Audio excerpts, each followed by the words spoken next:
अपने जीवन को ऊपर वाले को सौंप दें, क्योंकि आप जीवन भर में जो कर सकते हैं उतना तो वो एक पल में कर सकता है।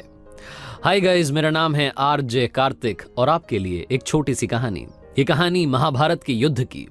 युद्ध के प्रारंभ होने से पहले युद्ध भूमि को तैयार किया जा रहा था। कुरुक्षेत्र की भूमि को समतल बनाया जा रहा था, पेड़ों को हटाया जा रहा था। उस युद्ध भूमि का मुआयना करने के लिए एक दिन पहले निरीक्षण करने के लिए भगवान श्री कृष्ण और उनके मित्र धनुर्धर अर्जुन पहुंचे। वो मुआयना कर रहे थे, देख रहे थे तैयारी किस तरीके से चल रही है। तभी एक चिड़िया उड़ती उड़ती आई और भगवान श्री कृष्ण के पास आकर के बोली कि भगवान, मुझसे क्या गलती हो गई? मेरी दुनिया आपने उजाड़ दी।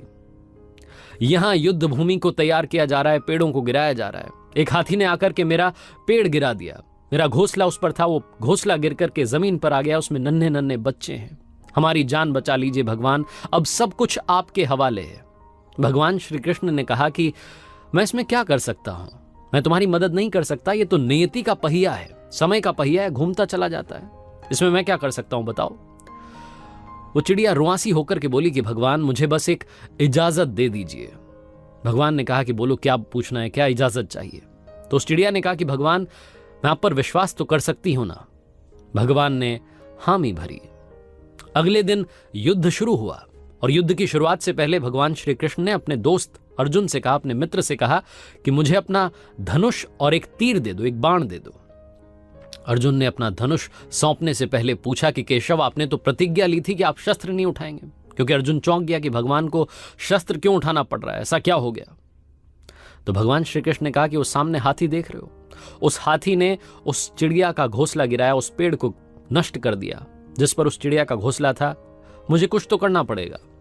अर्जुन समझ गया। भगवान श्री कृष्ण ने वो धनुष लिया, एक तीर छोड़ा, लेकिन ये क्या, वो तीर जाकर के हाथी को लगा ही नहीं। उसके गले में जो घंटी लटकी थी उस पर जाकर के लगा और वो घंटी नीचे जमीन पर गिर गई। अर्जुन हंसने लगा और कहने लगा कि माधव, आपसे नहीं हो पाया, मुझे मौका दीजिए। 1 मिनट में उस हाथी को नष्ट कर दूंगा, खत्म कर दूंगा। भगवान ने कहा कि नहीं नहीं, हो गया, बस इतना काफी था। अर्जुन ने भी ज्यादा सवाल जवाब नहीं किए। 18 दिन तक युद्ध चला और उसके बाद में जब पांडवों की जीत हुई तो एक बार फिर से उस मैदान को साफ किया जा रहा था, क्योंकि काफी युद्ध के बाद में जो नुकसान हुआ था, बहुत सारा सामान वहां गिरा पड़ा था। साफ सफाई चल रही थी। भगवान श्री कृष्ण एक बार फिर से अपने दोस्त, अपने मित्र अर्जुन के साथ में उसी भूमि का मुआयना करने के लिए निकले और अर्जुन से कहा कि एक काम कीजिए मेरे सखा, रथ से उतरिएगा और आग जाकर के नीचे वो जो घंटी रखी उसको हटा दीजिएगा। अर्जुन चौंक गया कि हमने युद्ध जीत लिया है, हम इतने महान बन चुके हैं और ये मुझे एक घंटी उठाने के लिए, युद्ध भूमि की साफ सफाई करने के लिए कह रहे हैं। लेकिन जानता था भगवान हैं, कुछ भी कह सकते हैं। रथ से नीचे उतरा, जाकर के उस घंटी को उठाया, साइड किया, और जैसे उस घंटी को उठाया वैसे ही उसके नीचे से नन्हे नन्हे बच्चे चिड़िया के फड़फड़ाते हुए उड़ान भर ली। उन्होंने उड़ गए। अर्जुन की आंखें नम हो गई। उस घंटी के नीचे था वो घोंसला उस चिड़िया का जो मदद मांगने आई थी।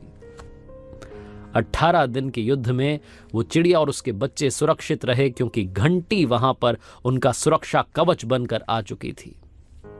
चिड़िया ने शुरुआत में सिर्फ ये कहा था कि क्या भगवान, मैं आप पर विश्वास तो कर सकती हूं ना? और भगवान ने हामी भरी थी।